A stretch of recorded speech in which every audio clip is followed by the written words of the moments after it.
Greetings, fellow crafters. 'Tis I, your Hello Queen, and I have a post review for you for Home Craftology's Haunted House. Stick around.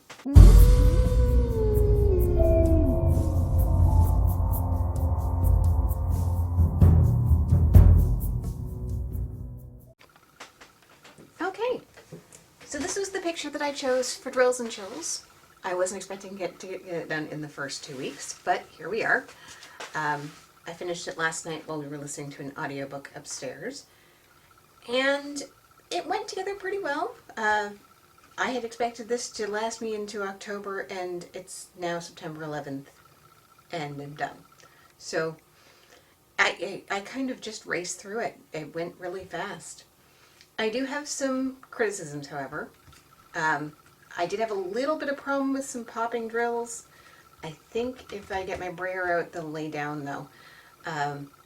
Some of the same issues I was having with the last canvas, where the sizing of the drills was a little bit weird.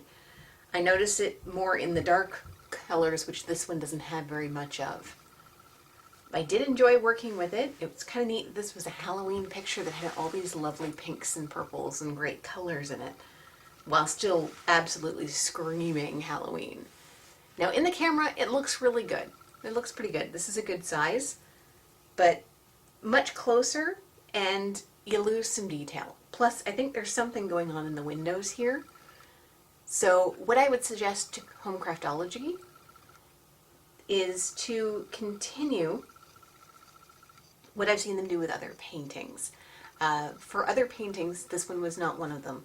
They have a recommended size. I would like to see that continued. So yes, you can get it in 30 by 40, but you won't get all the detail. We recommend that you get this size. That still leaves the power in the hands of the consumer, but it also gives them information that they might not otherwise have. And I think that given that there's something going on in the windows here, which I can see sort of in the camera, but can't really make out, that perhaps a recommended size would be bigger than this 30 by 40. Another thing that I noticed that was sort of a problem, and I'm going to bring it in on the scale here so you can see.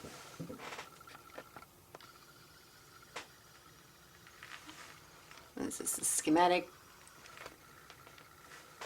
Whatever you want to call this legend schematic thing here.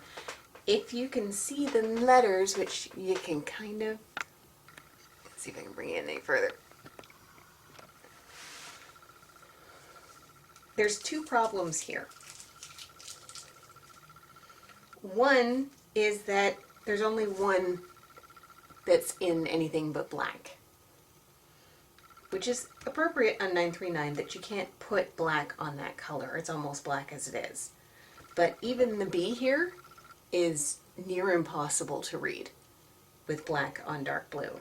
So I would suggest going to a different color, being more willing to go to different colors to make sure you get a good contrast between the background color and your symbol color. The other thing that I'd like to show you is, and I'm not sure if you can see it here, but I'll show you what I mean up here, is that all of the letters are in a serifed font. I don't know what font it is, but it has serifs on it. If you're not familiar what serifs are, let me show you up here. It's the little tiny lines that you see at, say, the bottom of the M and on the top of the M, and the little, so almost like a flourish on the C, the lines at the top of the X. The problem with the serifed font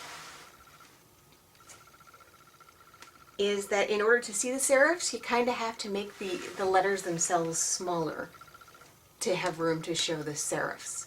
Whereas a non-serifed font in the same point size could appear larger.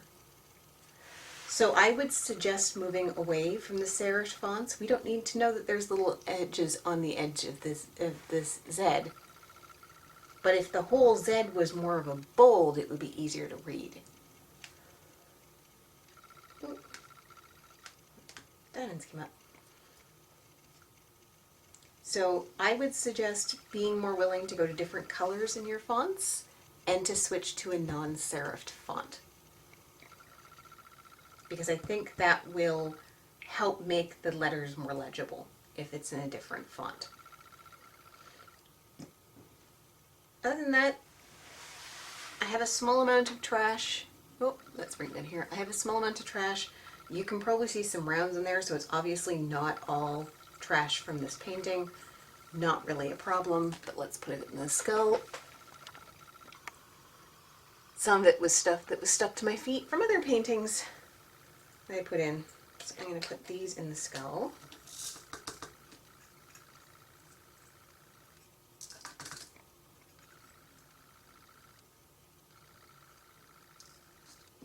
But there is little bits of flashing in that. Trash happens with every painting. That's pretty much inevitable.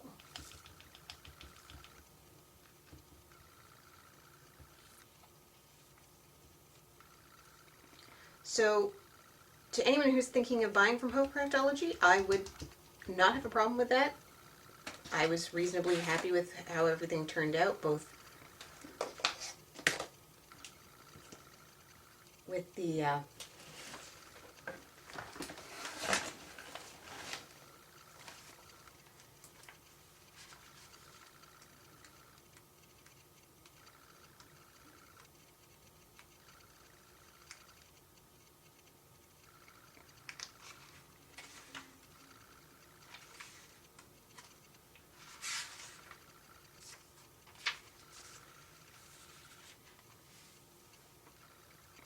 okay.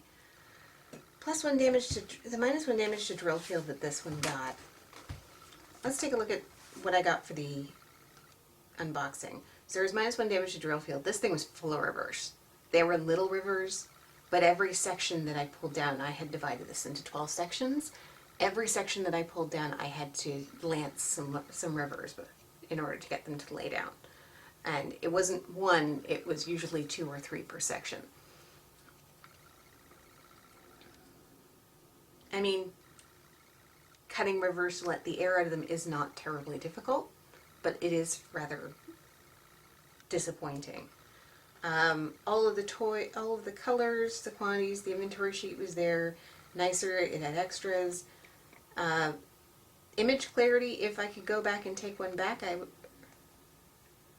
the image clarity is questionable. I would say that this should probably be bigger. For the reasons I stated. I mean, it looks like there's supposed to be something going on in these windows, but you can't tell at this size. So I would suggest recommending a larger size than 30 by 40. You can still offer it in 30 by 40. I'm fine with it. I like the images it's turned out, but I think I would have been happier with it if I got it in a 40 by 50. Symbol clarity. The B's are really hard to read, so are the H's. So knowing what I know now, I would take a point off for symbol clarity because some of them were really hard to read.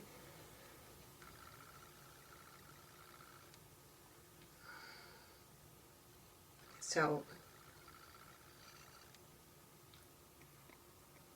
the drills were okay. I had plenty left over. Got lots in my stash now for extras. But the one thing that I would say is Home Craftology has one of the highest cost per square centimeter that I've come across so far. And I'm not sure that the quality of this is worthy of that elevated cost. So if you can get the paintings for a reasonable price and get them on sale or a buy two get one or whatever have you, then that might make it worth it. But it's really, really highly priced for what you're getting. Now, I did find that I got more of a deal out of a larger painting. So the cost per square centimeter does go down as you get larger paintings, but then you're also shelling out more money overall. This is not Diamond Art Club, yet these paintings are costing more than the Diamond Art Club is for the same size. They're not in the same league. So I don't know if maybe you find an image on here that you can't get elsewhere that you want to get, I wouldn't tell you not to, but I'm not sure that the cost that Home Craftology is charging for these makes it worthwhile. Everybody's opinion on that's going to be different. The Home Craftology, if they're listening, change from a serifed font to a non-serifed font. Be more willing to use different colors in your symbols in order to maximize legibility, and I would really get away from double-sided adhesive if you can, because this thing was full of reverse, and that's no fun to sit there and have to try and fix the canvas before you can work on it. Other than that, I think that's about all I can say. So thank you so much for joining me. Like this video, share it with your friends, subscribe if you haven't already, and I will see you in the next one. Keep it spooky, guys. Bye.